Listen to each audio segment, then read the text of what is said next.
Bon, alors je crois que je vais prêcher en espagnol. Hein, vous auriez du mal, hein, vous auriez du mal.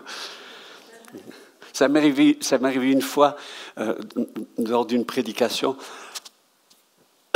j'ai commencé en lisant un verset en espagnol. Alors tout le monde était très... J'ai dit, vous auriez du mal à comprendre. Hein. Vous auriez du mal à comprendre. Le seul moyen pour apprendre une autre langue, c'est prendre du temps en allant dans le pays, rencontrer les personnes qui parlent cette autre langue, manger une autre culture, boire une autre culture. Et je dis, c'est comme ça. Vivre le royaume de Dieu exige, ça ne nous tombe pas comme ça dessus. Si on devient enfant de Dieu, on a besoin de vivre dans le royaume du ciel. On a besoin d'être avec des personnes qui appartiennent au royaume du ciel. On a besoin de rencontrer des personnes qui ont la langue de là-bas, la culture de là-bas.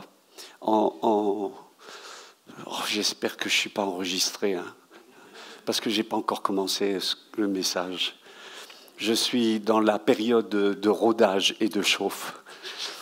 En mission, on enseigne normalement aux jeunes missionnaires, spécialement quand ils vont dans une autre culture, en otra cultura. Ouais. Il y a 3 étapes super importantes. Je vous les raconte en 1 minute. Quand vous arrivez dans une autre culture, par exemple, moi, la première fois que j'étais aux États-Unis, tout est grand, les routes grandes, les buildings, les voitures, la nourriture. Quand ils nous ont ramené une assiette, on a dit on n'a pas commandé pour 4. Il a dit non, c'est pour vous. Alors je dis je comprends qu'il y a un danger d'expansion. Alors donc tout est beau, tout est magnifique, etc. La première fois que je suis arrivé au Mexique, j'ai dit waouh. Eux, ils arrivent ici en France, en Suisse, pardon. Ils disent waouh. C'est la première étape. On appelle ça la période coup de foudre. C'est la période lune de miel. Hein? Et puis, alors, il y a des gens qui passent une vie dans la lune de miel. Hein? Ils sont toujours dans le waouh. Mais réveillez-vous, les amis. Il faut passer à la 2e étape. Et la 2e étape, alors moi, français, au Mexique, j'ai dit, chez nous, on ne mange pas aussi piquant. C'était juste avant de mourir. C'est-à-dire, mes plombages, ils ont fondu. Est-ce que tu veux du feu? Voilà. C'est-à-dire qu'après un piment, ça va. C'est la 2e étape. On dit, chez nous, en Suisse, on mange du fromage. Alors, tandis que chez eux, le fromage, c'est une boule. Tiens. Et c'est tout. Un seul. Mais ici... Ok, c'est la 2e étape. Et puis, spécialement pour ceux qui sont en mission et qui sont appelés à aimer, c'est de passer à la 3e étape. C'est de saisir qu'une autre culture est différente. Et la phrase, normalement, qui permet d'accéder à la 3e dimension, c'est de dire pourquoi ils mangent pimenté, les Mexicains. On ne sait pas. C'est comme ça. Pourquoi les Suisses, ils font tout un plat du fromage fondu? Comprends pas. Hein? C'est comme ça. Il faut les aimer comme ça. Pourquoi ils sont si ponctuels? Non. Ils n'arrivent pas à l'heure. Ils arrivent avant l'heure. Pourquoi? C'est comme ça. Hein? C'est comme ça. Pourquoi en Suisse, c'est si propre? Encore que dernièrement, quand j'ai vu un papier, j'ai dit, il y a du laisser aller en Suisse. C'est comme ça. Et donc, c'est important de découvrir peu à peu que, on est des hommes et des femmes qui sommes d'une culture ici. On s'est connecté au royaume de Dieu, mais on ne fait pas les malins. Hein? On n'arrive pas en disant on est les top 50, c'est nous les meilleurs. Il n'y a pas d'orgueil. On est d'un autre royaume, nous sommes ici, et même si les choses se passent d'une manière un petit peu surprenante, notre responsabilité, c'est de mettre du sel, un petit peu de sel. Hein? Dans un monde qui n'a plus de goût, un petit peu de sel. À l'endroit où c'est fadasse, un petit peu de saveur. Je ne sais même pas pourquoi je voulais vous dire ça, mais qu'est-ce que je suis content d'être ici. Alors, j'ai le privilège d'introduire cette rencontre. J'ai l'impression que d'autres personnes vont s'ajouter au fur et à mesure de ce temps que nous allons vivre ensemble. J'ai appris que le thème de ce matin, enfin le thème de ce week-end, c'est être renouvelé dans l'esprit. Et donc, ah oui, alors je vais continuer en espagnol, là, j'ouvre une parenthèse. Una palabra profética esta mañana. Silva acabó el tiempo de alabanza con una palabra increíble. Hoy es una cita para ti. Y si estás aquí, es que Dios quiere hablar. Pero a ti y tu responsabilidad de responder a lo que Dios te va a decir. Hein, vous ne savez pas ce que j'ai dit. Ah ben tant pis pour vous. Hein. Vous avez qu'à apprendre l'espagnol. Non. Il y a des gens qui disent, qu'est-ce qu'il est méprisant? Pas du tout. Je vous aime et je vous partage comme ça mon cœur. On rentre du Mexique, on est encore tout chaud, on a encore l'odeur mexicaine. On était avec Jean-Marc. Alors là, hein, je suis arrivé là-bas, je suis le pasteur du pasteur qui nous accueillit, et alors je leur ai dit, je vous présente mon pasteur. Et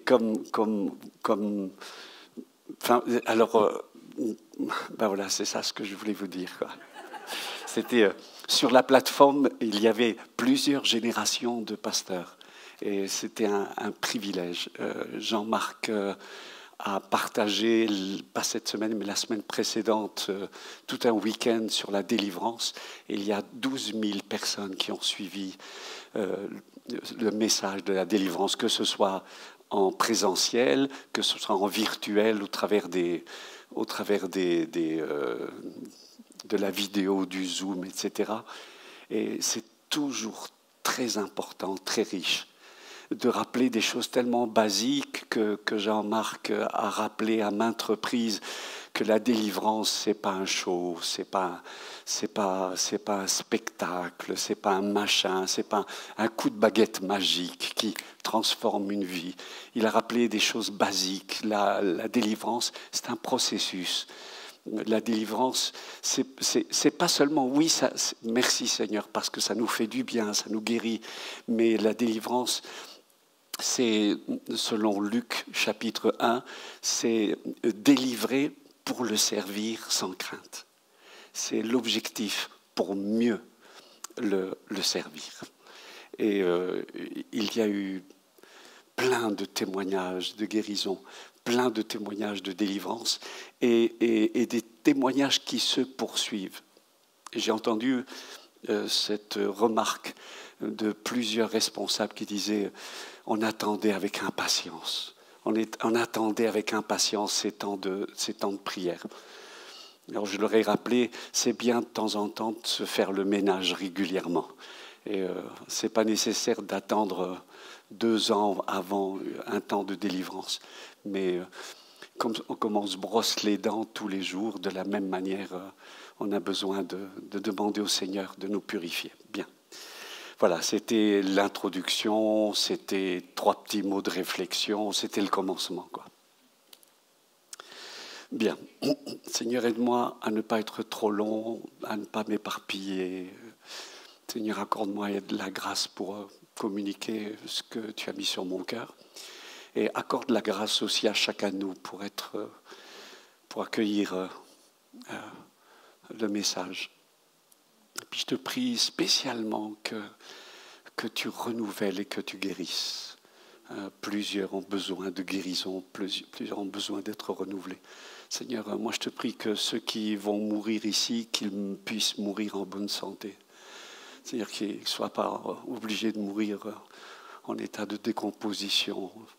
Je te prie que tu donnes des forces à chacun. Et ça, c'est un cadeau de ta part. C'est une grâce de ta part. Alors, on ne fait pas les malins, mais on a confiance que tu veux agir par ta puissance. Là, vous auriez dû dire Amen. Trop tard. Okay. Alors j'ai appris parce que moi, des fois, ça part de tous les côtés. Alors il faut que j'apprenne à me discipliner et à mettre de l'ordre, spécialement pour mes amis suisses. J'ai appris au Mexique que chaque fois que les prédicateurs donnent un message, moi je suis assis là et je les écoute et j'apprends toujours des choses. Alors j'ai appris qu'avant de donner le message, ils donnent le titre au message. Ah, je dis, oh, ça je ne savais pas. J'ai passé des années à partager, je ne donnais jamais de titre. Alors maintenant je vais donner un titre. Je crois que ce week-end, le Seigneur va renouveler plusieurs dans le baptême dans le Saint-Esprit. Plusieurs ont besoin d'être rafraîchis dans la puissance du Saint-Esprit. Ce n'est pas une expérience unique. Dieu veut à plusieurs reprises manifester sa puissance. Moi, j'en ai besoin. J'en ai besoin tout le temps. Avant de monter sur l'estrade, je dis à Marie, Élise, mon épouse, je dis prie pour moi. J'ai besoin d'être renouvelée. Et Marie-Lise, elle est top. Quand elle me touche, je me sens drôle, etc. Et donc, ça me fait du bien. J'ai dit prie pour moi. Et elle prie pour moi. Donc, le thème, c'est ceci. Merci pour ta puissance. Hein, mais ta puissance, pourquoi faire? Et le thème, c'est cela. Comment faire face avec maturité à la crise que nous sommes en train de traverser en ce moment. C'est comment faire face. J'ai besoin de la puissance de Dieu. Mais comment je dois faire face, c'est d'abord en réfléchissant et en faisant de temps en temps une autopsie post-mortem. J'ai besoin de voir de quoi est en train d'agoniser ce monde. Qu'est-ce qui se passe? Pourquoi c'est si terrible? Et donc ça sera une réflexion en 10 points basiques. Ça sera, je vous présenterai mon décalogue personnel. Et dans le décalogue, il faut être bref. Hein? Tu ne tueras point. 3 mots. Mais avec ça, hein, c'est un message extraordinaire. Honore ton père et ta mère. Je trouve que donc voilà. Alors d'abord,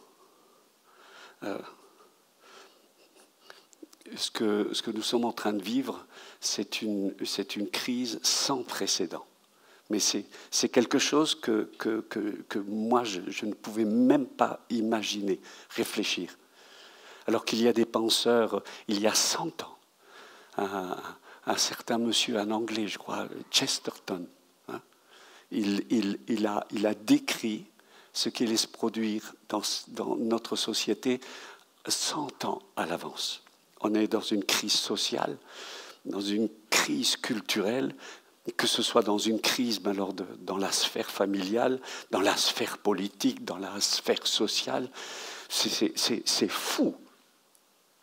Et donc, je crois qu'il faut vraiment faire attention à être plus attentif aux causes qu'à ce que nous voyons.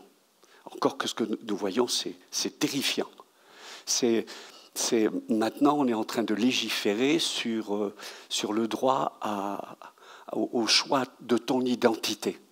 Vous imaginez, mais même dans nos cauchemars les plus fous, on n'arrivait pas à imaginer ce qui est en train de se produire, ce que nos enfants, nos petits-enfants sont en train de se prendre en pleine face. Et donc c'est important et il faut faire attention de ne pas nous arrêter à ce qu'on est en train de voir. Ces formulations actuelles sur les lois du transgenre, mais c'est absolument extraordinaire. Ce droit de choisir notre identité. Comment c'est possible qu'on a légiféré sur le droit au suicide? Alors je m'exprime très, très clair, très fort, au risque d'avoir des ennuis. Ben, ce n'est pas mon affaire. Moi, je partage juste ce que ce monde vit par rapport à avec le monde du royaume de Dieu. C'est important de réfléchir à l'origine de tout cela. Et puis,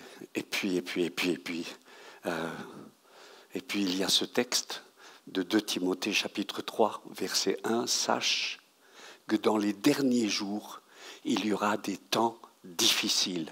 Les hommes seront égoïstes, amis de l'argent, fanfarons, hautains, blasphémateurs, rebelles à leurs parents, ingrats, irreligieux, insensibles, déloyaux, calomniateurs, intempérants, cruels, ennemis des gens de bien. » Et donc, ce que je vois, c'est qu'à l'origine de cette crise de la modernité, c'est comme si à l'origine se trouve une dissociation entre l'homme et Dieu. Dieu a cessé d'être présent. Est-ce qu'il est présent? Il est toujours présent.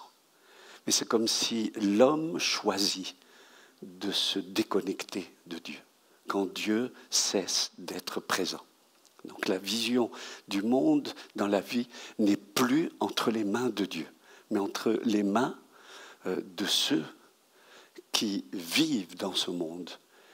Et donc on est confronté à une réalité qui est venue, écoutez bien, par des philosophies. Quand on parle de sécularisation, on parle de quelque chose qui est monté dans le cœur de l'homme, qui a été caché. Ce sont des systèmes philosophiques qui ont surgi tranquillement jusqu'à ce qu'on ponde des œufs et que nous voyons aussi en ce moment une éclosion de folie. Cette éclosion surgit d'une fécondation de puissance, de ténèbres.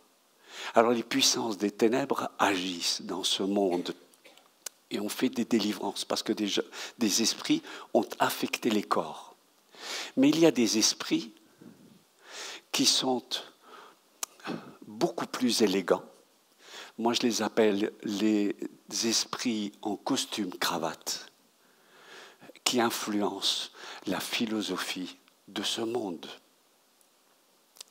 C'est ce qui provoque discrètement des dissociations, des déconnexions. Et ensuite, nous pouvons parler d'un monde de mort dans lequel nous sommes. Et nous sommes dans ce monde, pas à nous moquer de ce monde de mort, pas à mépriser, pas à juger, mais à porter la vie. Et c'est l'objectif. Ça veut dire que s'il y a une philosophie de mort, il y a une philosophie de vie. Et nous devons prier pour que se lèvent des philosophes chrétiens, des penseurs chrétiens, qui soient prêts aussi à parler fort et clair dans ce monde. Dans ce même point, je pense que c'est très important de se rappeler que nous sommes des hommes et des femmes liés, connectés les uns aux autres. Donc, il est important de ne pas regarder la crise ou le mort, comment il est mort, mais de nous rappeler que nous sommes dans ce système, on est dans le même bain.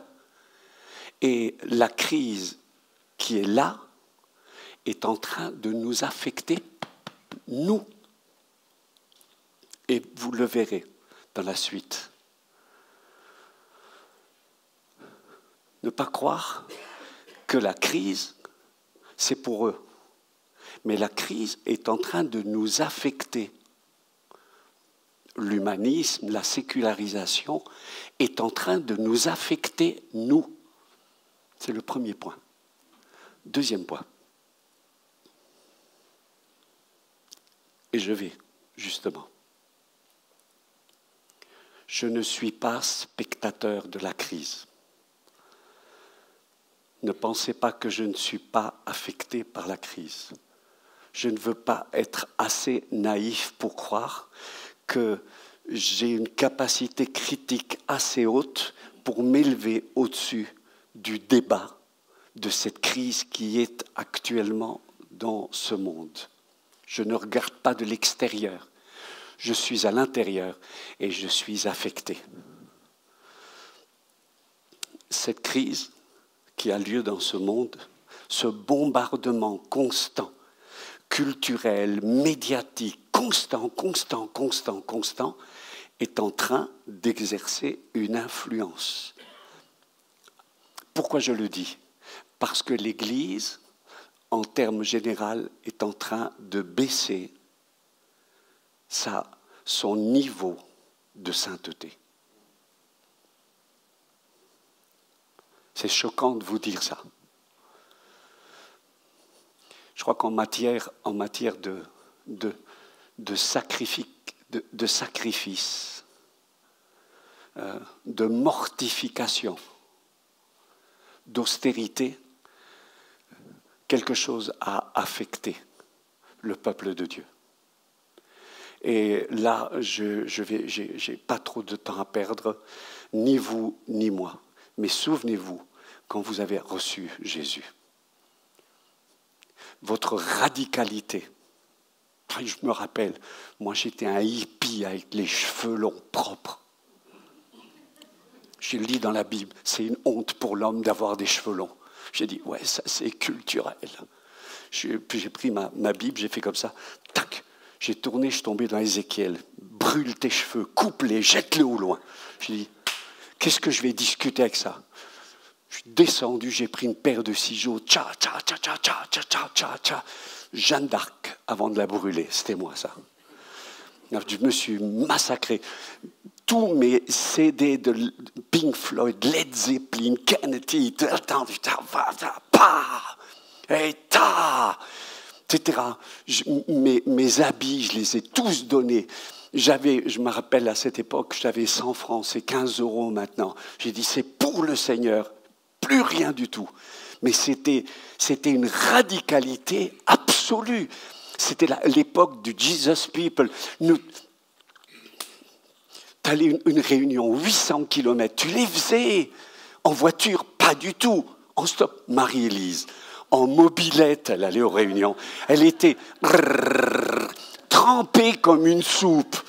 À la réunion, elle se séchait. Et à la fin de la réunion, la mobilette. Maintenant, pour une réunion, il faut être allumé, il faut être fou. Pour les réunions de délivrance, tu as des gens qui font 800 km et tu as des gens qui habitent là dans le quartier, ils ne viennent même pas. Il y a quelque chose qui s'est produit. Quelque chose, le niveau est en train de... Vous avez compris. Je sais pas. C'est l'eau de la piscine est devenue tellement tiède qu'on ne se rend plus compte de ce qui se passe.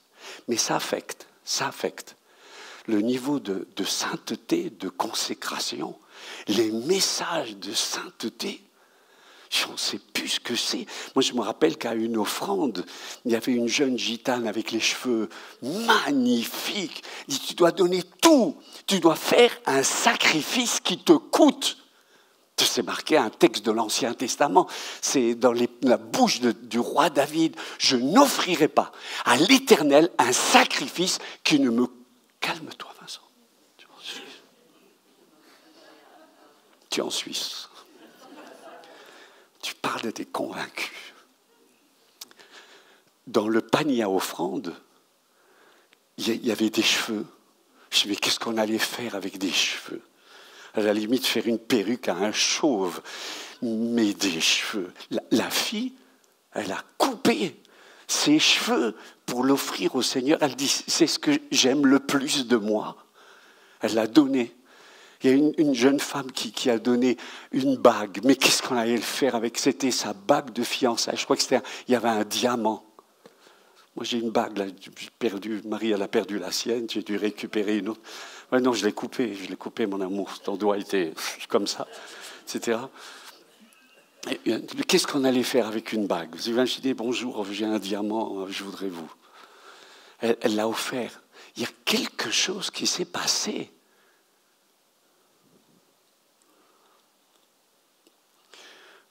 On veut un maximum de confort avec un minimum d'effort.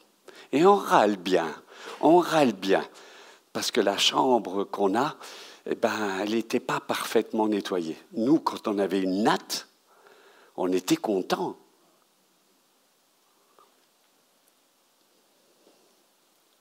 L'apôtre Paul écrit « N'ai-je pas le droit d'emmener une femme ?» 1 Corinthiens chapitre 9, verset 4. « N'avons-nous pas le droit de manger, de boire ? N'avons-nous pas le droit de mener avec nous une sœur qui soit notre femme, comme font les autres apôtres et les frères du Seigneur et Céphas ? Ou bien moi, seul et Barnabas, on n'a pas le droit ?» L'apôtre Paul écrit « Voilà les signes d'un vrai apôtre, les douleurs et les souffrances et les tribulations. » Maintenant, on aimerait un catalogue de miracles et de manifestations de puissance. Et l'apôtre Paul écrit, j'aimerais juste vous dire que ici, et là, j'ai oublié, et ici, hein, et puis j'ai passé plusieurs nuits dans l'eau. J'ai naufragé, je ne sais pas combien de fois. Puis on a été, et puis il y a eu les bandits.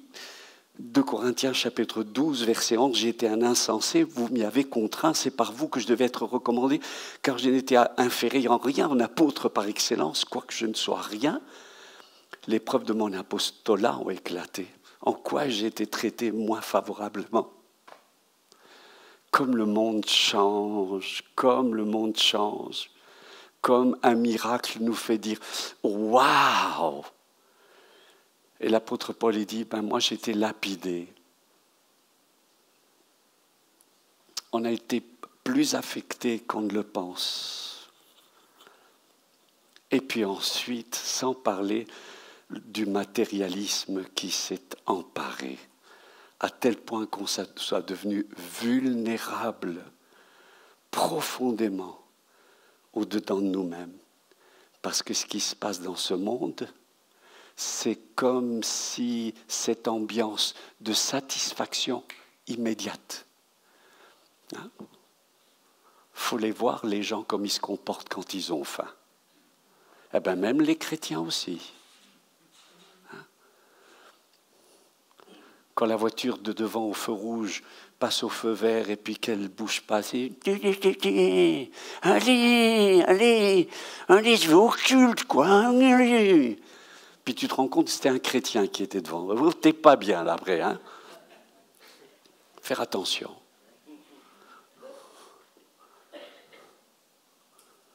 Troisièmement,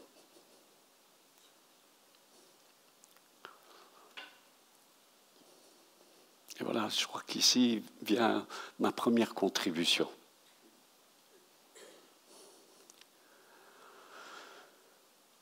Plus que jamais dans ce temps, j'ai besoin de la puissance du Saint-Esprit, pas seulement pour ma vie, mais pour renforcer la vie spirituelle de ma famille. Personne la plus importante ici dans ce monde, ce n'est pas moi. Moi, je suis un petit chaînon de tout un rassemblement d'autres chaînons. C'est ma famille. C'est ceux qui m'ont donné la vie et ceux à qui j'ai donné la vie.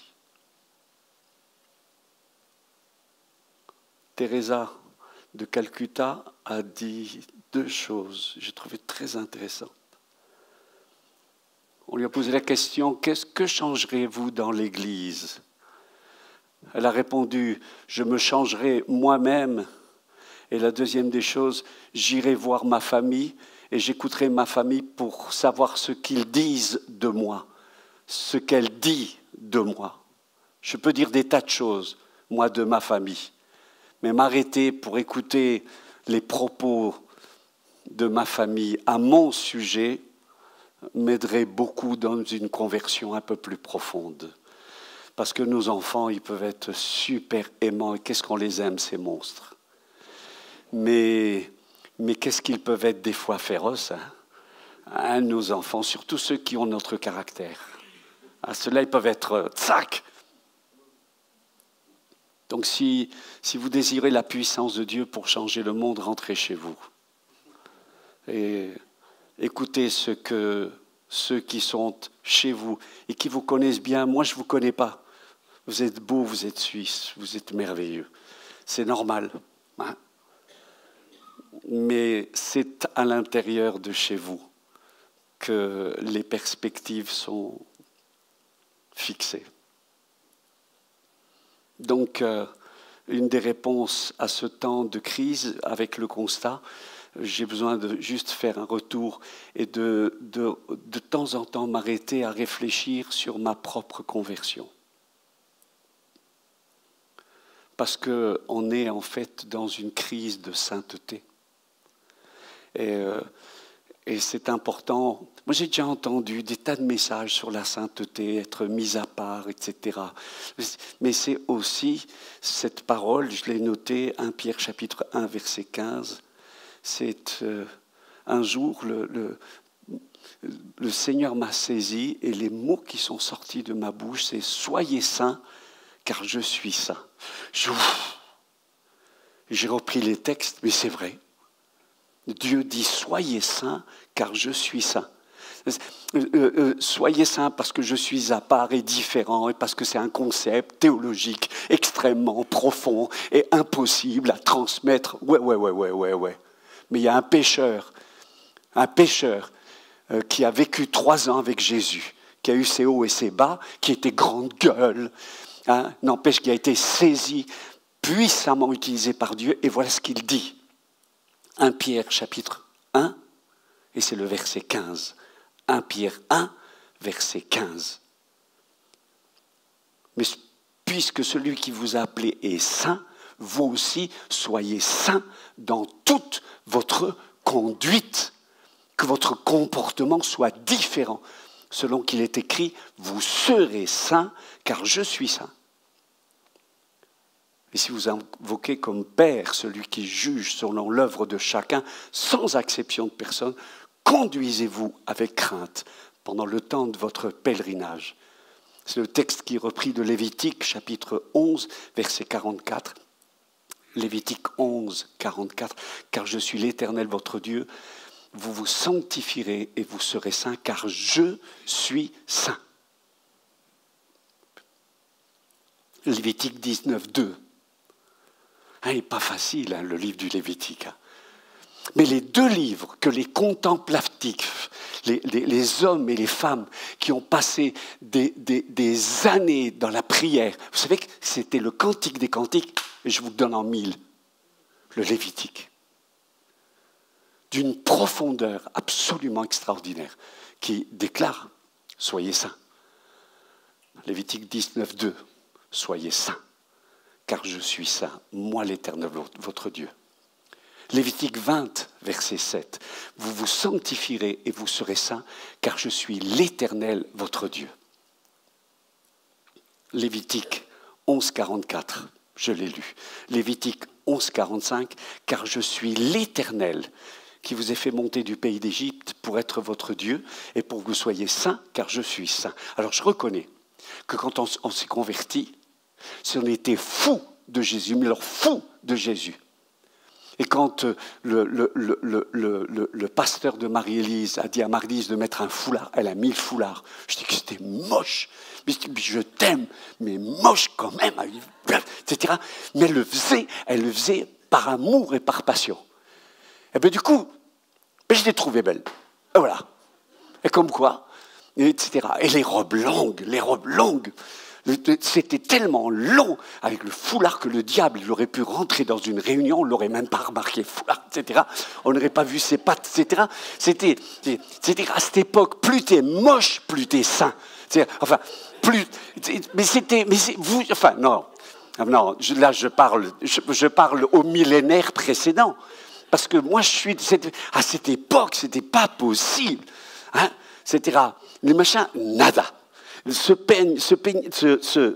colorer, nada, etc. C'était, tandis que maintenant, c'est les gens, ils s'inscrivent, etc. Ils se tatouent, là, zika, tac, tac, tac, tac. Je sais pas plus. Ils passeraient jamais sur un portique de sécurité à l'aéroport. Enlevé. Les gens, ils perdraient 2 kilos. Ah ben moi je me tatoue parce que c'est des versets bibliques. Que Dieu les bénisse.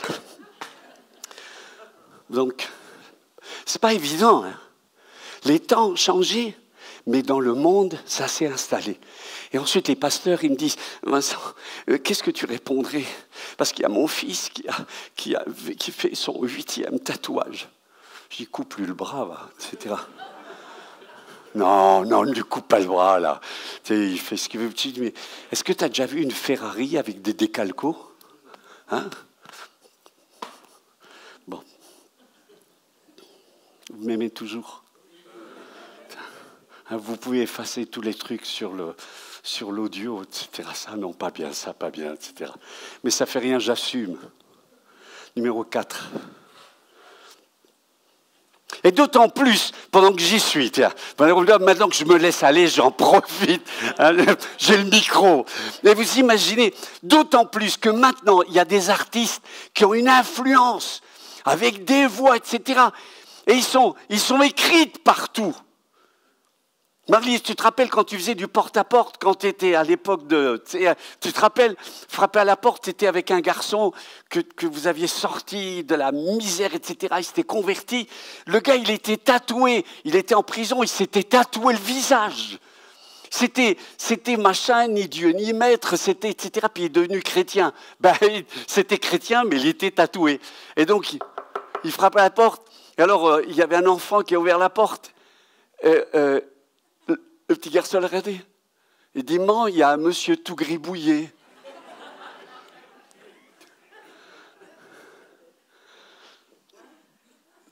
Qu'est-ce que je vous aime.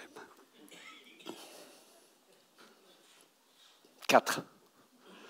Dans ce temps de crise, la prière a une importance capitale.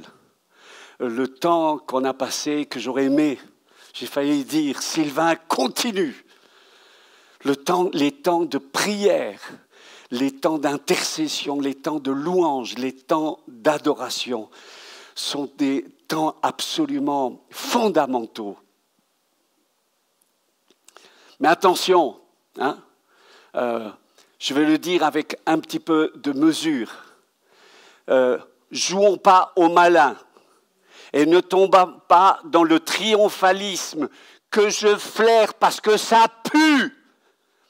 Des gens qui disent, avec la prière, on va changer le monde. Arrête! Ça, c'est une fausse doctrine. Ce n'est pas la prière qui change le monde. C'est le Dieu de la prière qui change le monde. Attention, que notre point d'appui, ce n'est pas mes forces personnelles, et de tomber dans ce côté malinois que je ne repère pas tout de suite. Tu ne sais pas qui chante faux dans une chorale. Le chef de chorale doit les faire chanter fort. Allez, chantons, n'ayez pas peur, chantons. C'est à ce moment-là qu'il va repérer qui chante faux pour l'aider, le corriger. Dans une église, chanter, louer, écouter la prédication ne définit pas le cœur de quelqu'un. C'est quand l'épreuve lui tombe dessus qu'à ce moment-là, soudain, tu rencontres quelqu'un dans la famille, l'un est malade, et qui va dire, on n'aimerait pas le partager avec toute l'Église, parce que nous allons prier, nous, entre nous. Comme je l'ai vu plusieurs fois, au début, je dis, mais c'est quoi ça? Mais c'est quoi ce côté malinois, hein? Comme si eux, à eux, ils ont l'onction, tandis que les autres pourraient faire une interférence. Mais franchement, dans le livre des Actes, souvenez-vous, lorsque l'ange libère l'apôtre Pierre est libéré et il arrive dans une maison, hein, où il y a une fille qui ouvre la porte. Enfin, elle n'ouvre pas la porte, là, elle est complètement allumée, la fille. Elle s'appelle Rhode. En réalité, si vous regardez son nom, c'est Rosa. Donc la Rosa, parce que la Rhode, la Rhode, enfin, quand la Rosa, elle entend Pierre qui frappe à la porte, elle n'y croit même pas, et qu'elle priait pour Pierre, et qu'elle n'y croit même pas que Pierre il est libéré. Ça, c'est la foi. Ça, c'est la foi des gens moyens. Eh bien, c'est la foi des gens moyens qui bénit l'Église. Je ne sais pas pourquoi je vous ai dit ça, mais est-ce que c'était bien ce que je vous ai dit là? Je trouve que c'était intéressant. Dès le moment que tu rencontres des chrétiens qui se la jouent malinoise, triomphaliste, nous allons prier, tout va changer. Moi, combien de fois ma prière était tellement misérable quand les personnes étaient guéries, eh bien moi, j'y croyais même pas. J'étais sûr qu'il est guéri. Mais t'es vraiment sûr? T'es vraiment sûr? J'ai prié pour quelqu'un pour sa conversion pendant 10 ans. Le jour où il s'est converti, il m'a fallu 5 ans pour y croire. J'étais sûr que t'es vraiment converti. Donc, on a besoin de la prière. Mais on a surtout besoin de faire confiance au Dieu de l'histoire qui contrôle ce monde et qui écoute ma prière.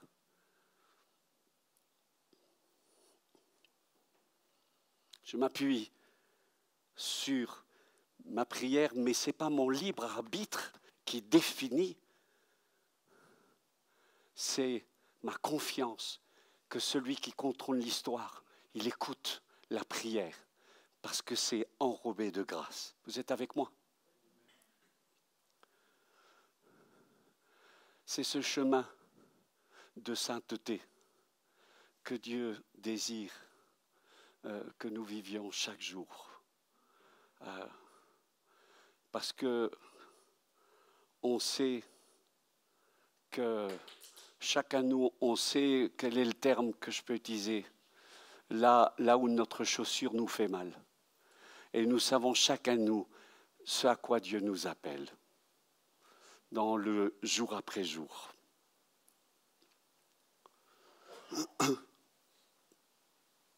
Numéro 5. Je crois que j'étais long là, non? Hein? Mais ça fait rien.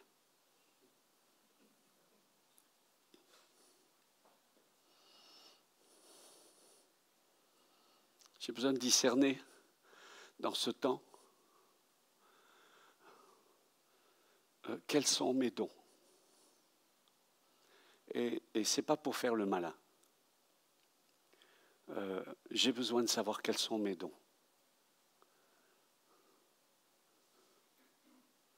Jean-Marc connaît, et il le dit, il n'a pas de complexe. Je connais mon appel. Et quand il frappe dans la direction que Dieu lui a montrée. Donc il n'a pas à s'agiter, à taper dans toutes les directions. C'est important. Avec les années, je découvre peu à peu dans quelle direction le Seigneur m'emmène. Je crois que pour Sylvain, qui conduit la louange, qui est multifonctionnelle, il a discerné quel est l'appel sur sa vie. Quels sont les appels de sa vie. Et je crois que dans ce temps, demander la visitation de Dieu ne fait pas l'économie sur un travail personnel, fraternel, pour qu'on s'encourage. Si quelqu'un vient me dit, quels sont mes dons, je lui répondrai, j'en sais rien. Je crois que c'est important que ceux qui te côtoient, avec qui tu es, avec qui tu pries, avec qui tu sers, puissent t'aider à découvrir quels sont tes dons. Pendant des années, j'ai prêché sur Matthieu 13, 44. C'était mon verset. C'était mon verset, porte du ciel. Comme chacun de vous, vous avez aussi des versets dans la parole de Dieu qui, à un moment donné, dans votre saison de vie, c'est comme si ça vous ouvre la porte du ciel. Et de ce verset, vous pouvez aller de Genèse à Apocalypse. Moi, Matthieu 13, 44, le royaume de Dieu est semblable à un homme qui trouve un trésor, etc. Il trouve dans un champ, etc. Vous connaissez, si vous m'aviez déjà entendu prêcher. Mais jamais j'avais autant pris conscience que ce trésor, c'était le talent ou les talents que Dieu a mis dans mon cœur et que des fois j'enterre. Et d'abord, c'est Jésus pour être le plus christocentrique possible, mais en même temps, je le prends dans un sens littéral, il n'y a rien de plus merveilleux que ces talents que Dieu met en vous, soit des talents naturels, soit des talents spirituels, je ne sais pas, mais ce qui sert à bénir les autres. Et j'ai besoin de temps en temps de me le rappeler, et de ne pas me fixer sur mon talent, parce que les choses peuvent évoluer, parce que je peux avoir un talent dans cette saison, et puis le Seigneur me conduit par fidélité à découvrir d'autres choses, comme si le Seigneur me bousculait pour entrer dans cette dimension. Ça veut dire que dans ce temps de crise, la maturité me doit de dire, mes frères, je ne suis pas tout seul. J'ai besoin de l'Église. J'ai besoin de mes frères et sœurs. Ce n'est pas pour faire de l'auto-déification parce que Dieu est en moi. Ben c'est bon, ça va. Moi, je crois en un Dieu trinitaire. Ce Dieu qui est au-dessus de moi, ce Dieu qui est en moi, ce Dieu qui est avec moi. Et ce Dieu qui est au-dessus de nous, avec nous et en nous. Ça veut dire que dans ces temps que nous vivons, on n'a pas le droit d'enterrer ce que Dieu nous a donné. Pitié. Il y a des gens, je suis sûr qu'il y a des gens que Dieu leur dirait, serviteurs paresseux. Et il ne parlerait pas à des gens, des mous, et qui ne bougent pas du tout. Sûrement, ce seraient des personnes hyperactives, mais qui n'exercent pas le don que Dieu leur a donné. On peut noyer le don que Dieu nous a donné dans une hyperactivité. Vous êtes avec moi? Numéro 6.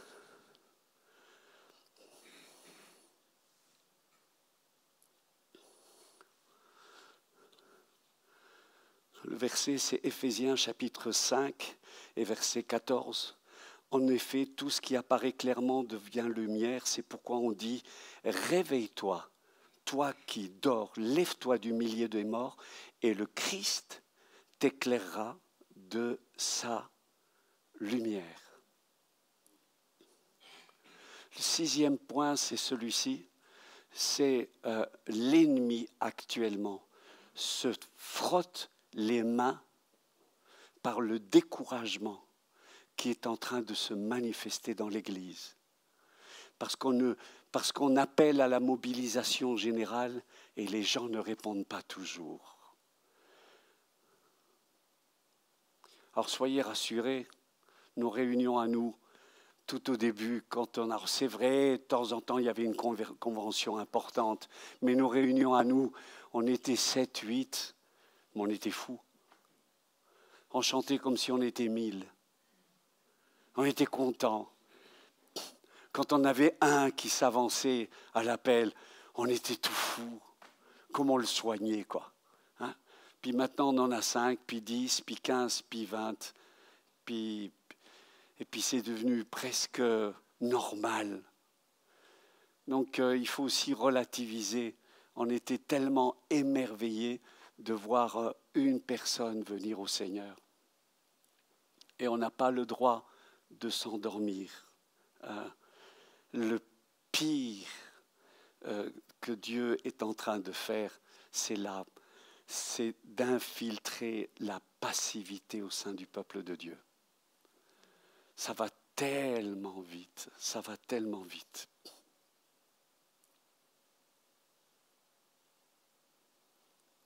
Ce n'est pas seulement une question de paresse. C'est le pire qui puisse arriver, c'est la perte de l'espoir, la perte de l'espérance. C'est de plus y croire.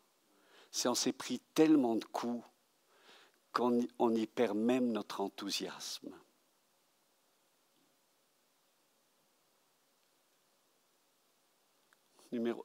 J'avance, hein.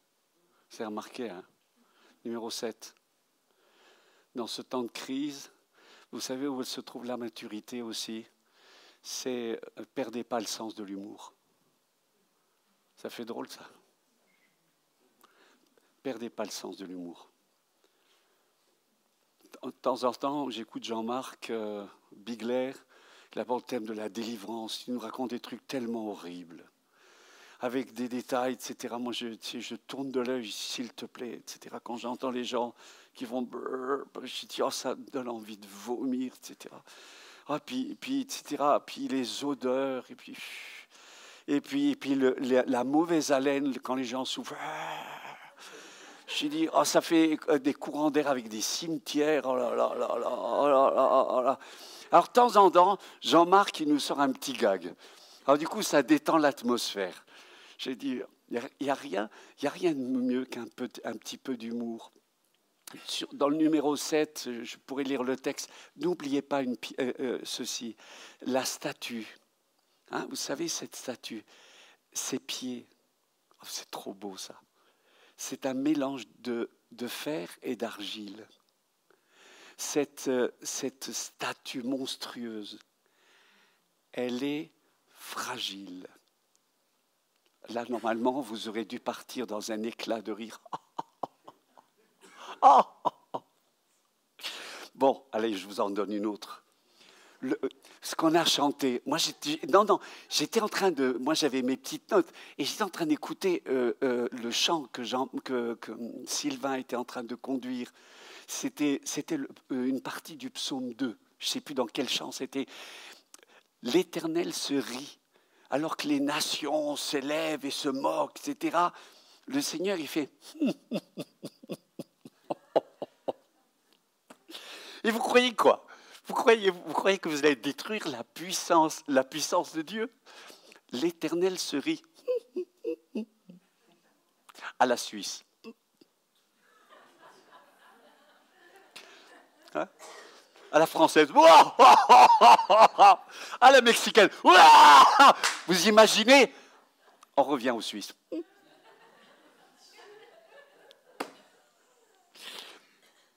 Ça fait du bien. Ça fait du bien. Vous savez, à quel moment je sens que la vie de Dieu en moi est en train de baisser? C'est quand je perds l'humour. Quand je ne sais plus rire de moi-même. Quand quelqu'un me sort une vanne, il me dit « Pourquoi tu dis ça ?» Hein? Quand à ce moment-là que tu viens là comme ça, oh, il a dit un truc, ça m'a froissé, je te repasse à la sortie. Je suis là avec la patte mouille. C'est au moment où tu ne sais plus rire de toi-même, il y a quelque chose. Au moment où dans l'église, tout est sérieux, tu sais, on est dans la théologie, des profondeurs, etc. Ben, tu vas te noyer, mon lapin.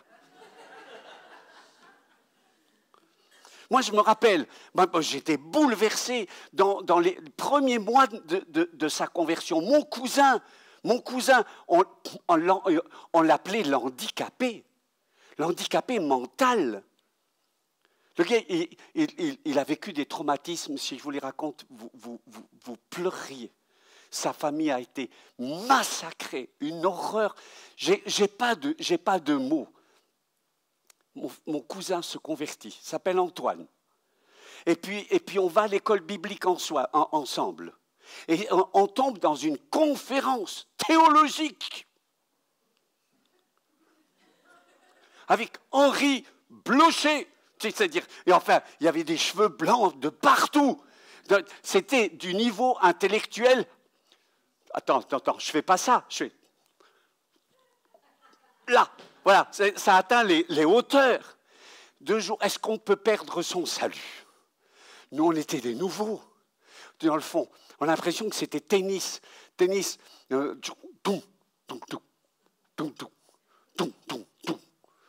ce match, 15, 30, comme ça. 2 jours. 2 jours.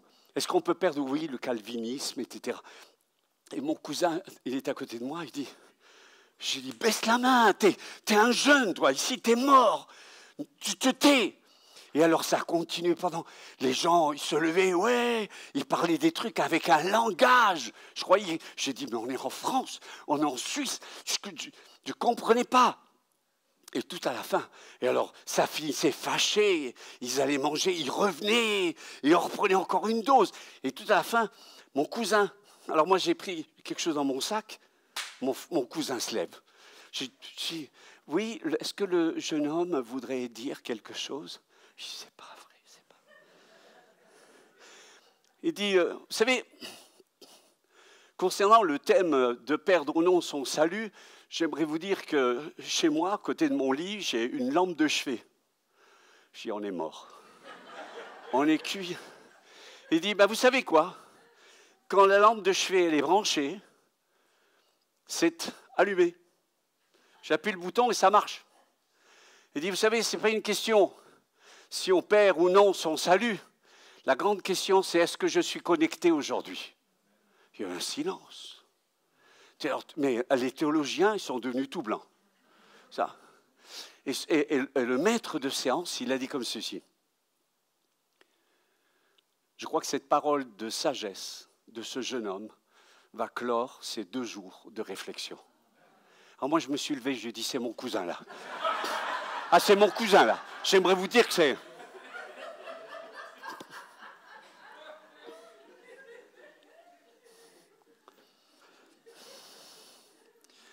Un humour sain, sans se moquer de qui que ce soit. Je n'imagine pas Jésus s'esclaffer, mais de temps en temps, je ne suis pas surpris que le Seigneur, de temps en temps, Jésus devait sourire. Et s'il ne sourit pas avec la bouche, il devait sourire avec les yeux. Quand Pierre lui dit, est-ce que je dois pardonner jusqu'à, j'imagine mon Pierre, jusqu'à 7 fois. Et Jésus a dit, oui, jusqu'à l'éternité, mon lapin. Vous comprenez? 7 fois, 77 fois, c'est...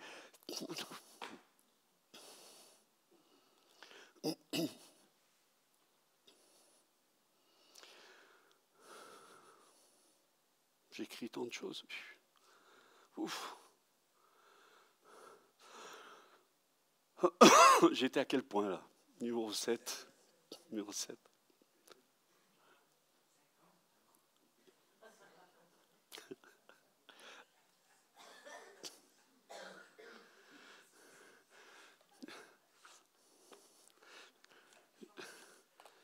Vous m'avez vexé. Je m'arrête au numéro 7. C'est que la semaine dernière, j'ai prêché, ce matin-là, j'avais 3 prédications. Et donc, c'est moi qui ai prêché. Le deuxième qui a prêché, c'est un prédicateur qui a 101 ans. Non, mais au Mexique, il se passe des choses incroyables. 101 ans. Il est monté et il a dit, c'est un homme qui a influencé tout le Mexique. Et il a dit, j'aimerais vous partager les 50 points que j'ai, qui ont été les éléments qui m'ont aidé durant mes 77 années de ministère. J'étais là, j'ai dit, si moi j'ai de l'humour, alors lui, on va mourir de rire. J'espère qu'il ne meurt pas sur la plateforme. Eh bien, je vous dis qu'il les a partagés. C'est 50 points. J'ai dit, c'était impressionnant. Allez, je vous donne le point 16. Il dit, être riche, ce n'est pas un péché. Mourir riche, ça, c'est un péché. J'ai dit, Moi, je les prenais, c'est simple, je prenais plus de notes parce que j'y arrivais plus, je voulais le suivre. Je prenais une photo de chaque fois point 16, point 17. Wayne Myers. J'ai dit, c'est pas possible. Alors, je me suis arrêté au point 7 parce que je trouve qu'il était sympa. Et puis, je ne voulais pas que vous effondriez, que vous profitiez, que vous absorbiez un petit point. Un petit peu ce que j'ai partagé. Je crois que la puissance de Dieu est plus que jamais nécessaire. Sans tomber dans le mysticisme, sans tomber dans l'exagération, sans tomber dans une attitude rationaliste, comme ça, où tout doit être carré, tout expliqué. Il n'y a rien de plus beau que les surprises quand on se rassemble et de laisser la présence de Dieu se manifester. Est-ce que vous m'aimez toujours? Il doit avoir un sacré esprit de rejet, ce garçon, pour demander toujours s'il... J'ai dit, mais ça me fait du bien que quelqu'un dise « On t'aime, Vincent ». Oui, merci.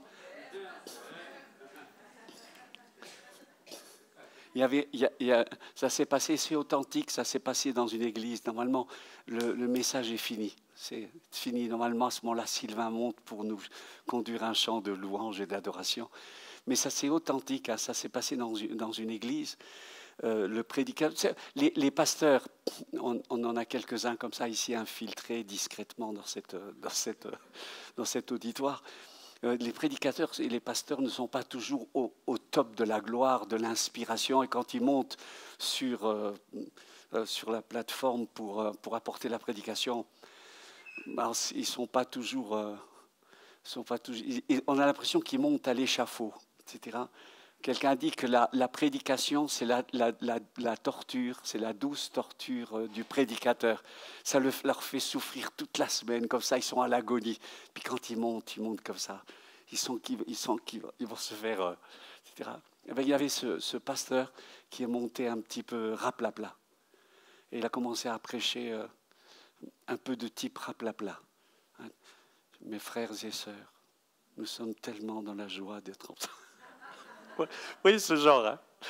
Oui, parce que le feu de Dieu, tu parles le feu, le gars, il était à l'eau tiède. J'aimerais, etc. Puis il y a quelqu'un dans la salle, tout nature, qui a dit « Ah Seigneur, tu vois notre pasteur dans quel état il est ?» Tu vois qu'il a perdu le feu, Seigneur. Et il y a quelqu'un qui a dit « Amen, Amen ». Il dit « Te prions, Seigneur, fortifie-le ». Vous savez que ce genre de prière, le prédicateur commençait à apprécier. Ça lui faisait du bien. Au moins qu'il y ait un constat que quelqu'un a du discernement et qu'il voit que le pasteur... Il dit « Bénis-le, Seigneur ». Et au fur et à mesure, le prédicateur, il prenait de la vigueur et de l'enthousiasme.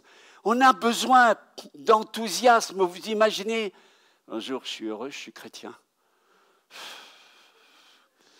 T'as des chrétiens, ils ont ces têtes. Si tu leur demandes, tu veux distribuer un tract, ils sont... J'ai peur, etc. Ah, c'est normal que les païens y passent et disent non, non, ça va, la tête que tu as, j'ai assez de problèmes à la maison. C'est tellement merveilleux de ne pas perdre l'enthousiasme.